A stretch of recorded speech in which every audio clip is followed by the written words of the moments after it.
Même si ça peut paraître étrange, la France connaît très mal son sous-sol. Lors du dernier inventaire des ressources minérales en France, ces techniques n'existaient pas. On sert aujourd'hui d'émergences technologiques récentes.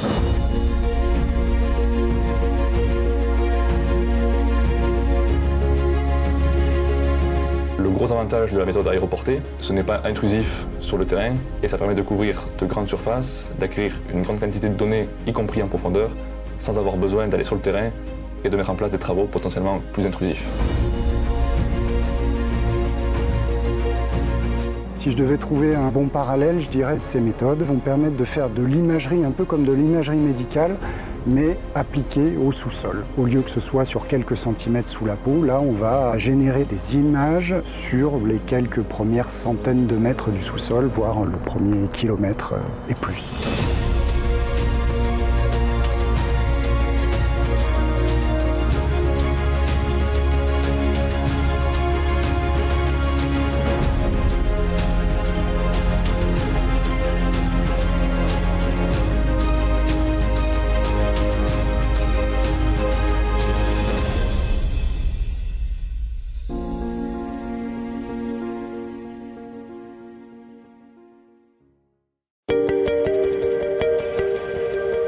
Le projet a commencé par une demande de l'État, en l'occurrence du ministère de l'Environnement, qui souhaitait réinvestir la connaissance du sous-sol en France, parce qu'elle est aujourd'hui très mal connue, à des fins de croiser pour mieux connaître les ressources, quelles qu'elles soient, ressources minérales, ressources en eau, en géothermie, et puis plus largement en fait connaître le sous-sol pour pouvoir se le réapproprier en termes d'usage, de gestion des risques et d'aménagement.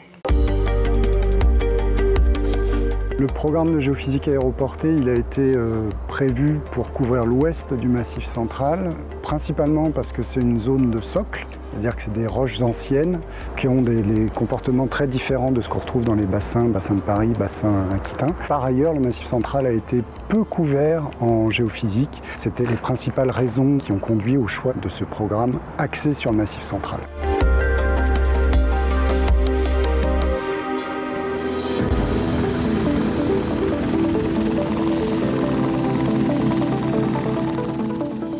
L'avantage de l'aéroportée, c'est que ça va nous permettre de couvrir rapidement une zone en s'affranchissant de toutes les contraintes d'occupation du sol et en acquérant une donnée de manière homogène sur l'ensemble du territoire couvert pour restituer des cartes finalement vraiment continues sur l'ensemble de ces zones.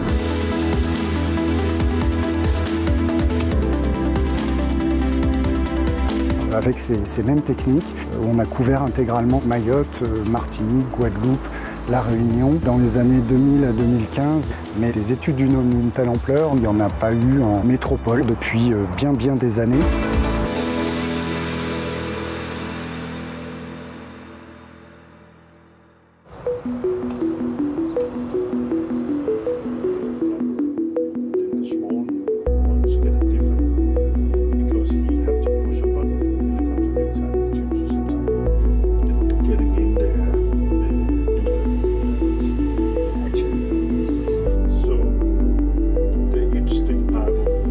L'objectif, c'est d'être le plus bas possible, tout en, bien sûr, en gardant les règles de sécurité, de manière à avoir des signaux les plus cohérents et avec la meilleure qualité possible, dont on va pouvoir derrière sortir une information géologique d'autant plus fiable et fine. The frame itself has installed two sensors which indicate here how many meters above the ground I hover with the frame. Ideally that would be 45 to a minimum of 35 meters above ground. And obviously when the terrain features change and you fly uphill and downhill or in mountainous regions, the challenge is just to keep that height and not be too high and obviously not too low to crash the frame. The main goal is to collect the best data as possible, but obviously on top of that is always safety. That's our top priority.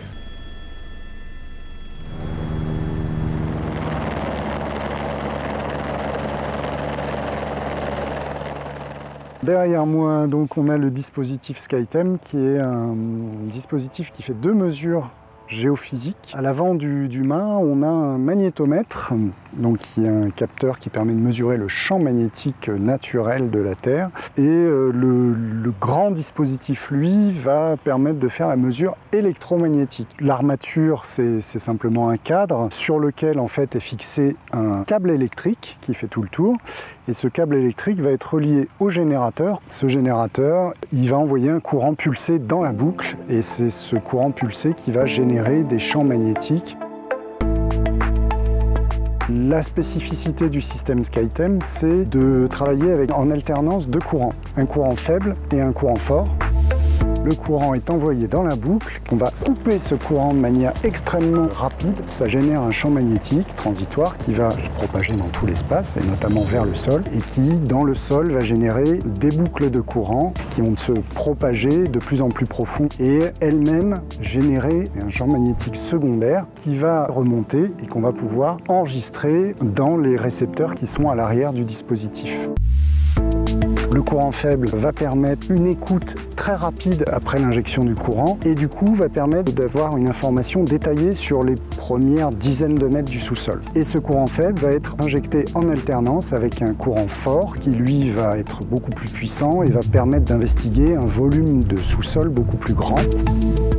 On va avoir une description du sous-sol depuis l'approche surface en détail jusque à des profondeurs de quelques centaines de mètres, 300, 400, 500 mètres, ça va dépendre de la géologie. Les pulses qui sont envoyés par le dispositif vont in fine nous permettre de restituer des sondages, plus exactement des profils verticaux de conductivité électrique. Et cette conductivité électrique, elle va de sondage en sondage nous définir la géométrie des couches géologiques.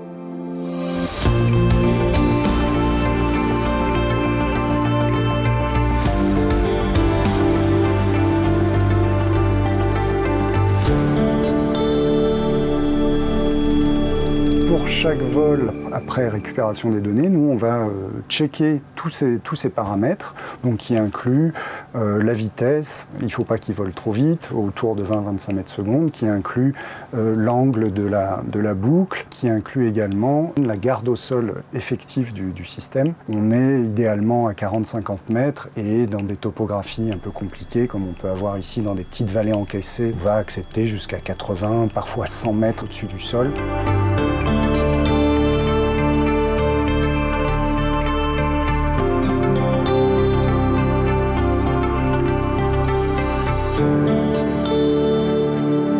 L'objectif, c'est dans un temps limité et pour un budget réaliste de couvrir des grandes surfaces. Des vols à grande échelle, à une échelle régionale, est beaucoup plus efficace que d'envoyer toute une armée de personnes avec des solutions techniques sur place pour couvrir des centaines de kilomètres. Et puis en plus, l'accès est beaucoup plus simple que dans des zones difficiles à gérer. Donc c'est vraiment une idée d'efficacité en termes de rapidité de couverture, d'accès à des données systématiques, quel que soit l'endroit, et puis de budget. On peut déjà entrevoir des opportunités de se servir de ces données comme base scientifique pour initier des projets sur les substances critiques et stratégiques, notamment puisque c'est la cible initiale et la volonté initiale du ministère. Mais comme ces données sont publiques, tout le monde peut s'en saisir, et donc il peut y avoir des opportunités pour des gestionnaires de projets sur des risques géologiques, sur de la ressource en eau, qui voudraient aussi bénéficier de ces données, de s'en saisir.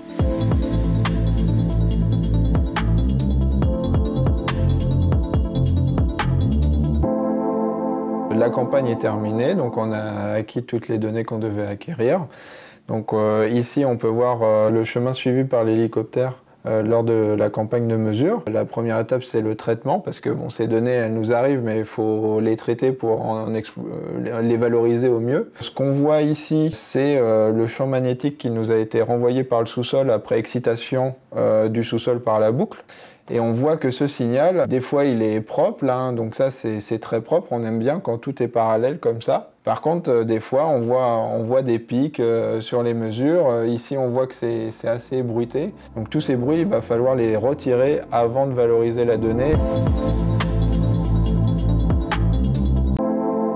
Une fois traitées, les données donc, vont être inversées. Donc on aura un point espacé tous les 30 mètres. Et donc en accolant ces points espacés tous les 30 mètres, on obtient un profil de résistivité le long de chaque ligne de vol qui nous montre donc la variation de la résistivité en fonction de la profondeur, mais également la variation de la résistivité latéralement le long du profil. Ces contrastes renseignent directement sur la nature des roches.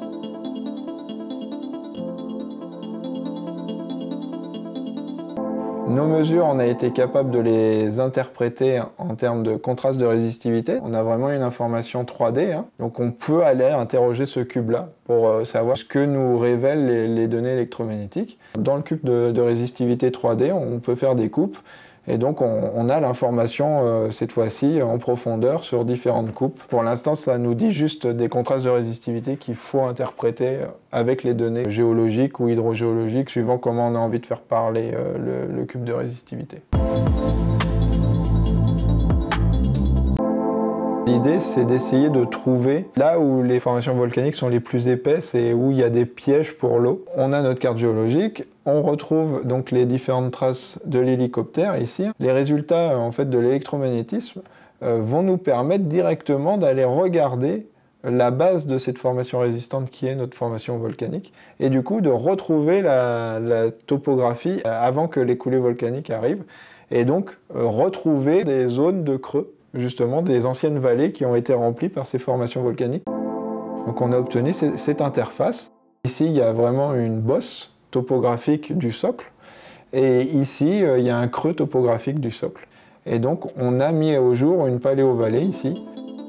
Si une goutte tombe ici, elle irait plutôt dans ce bassin versant-là et irait dans cette paléovallée-là.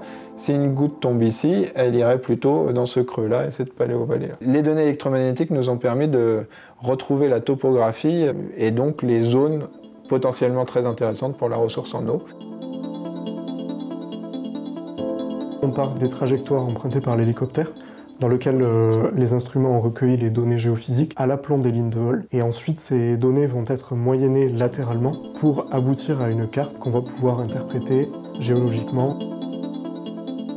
Donc on peut visualiser les minéralisations qui sont connues dans un secteur en particulier, notamment des zones qui ont déjà été exploitées par le passé dans le Massif central. Donc par exemple, on peut voir une ancienne mine à ce niveau-là. On va venir surimposer nos données géophysiques nouvellement acquises, ce qui va nous permettre de mieux comprendre comment le matériau présent dans cette ancienne mine se poursuit latéralement et en profondeur. Et on va pouvoir découvrir de nouvelles zones qui ont un comportement géophysique similaire. C'est des données sur lesquelles on apporte un grand soin quand on les acquiert, parce qu'on sait que ça va être des données qui vont rester des données de référence pendant 10 ans, 15 ans, 20 ans. On va pouvoir, au fur et à mesure du temps, les interroger en fonction des questions qu'on nous pose, en les regardant, en les analysant de manière un peu différente, toujours conjointement avec des géologues, des hydrogéologues, des géologues miniers ou autres.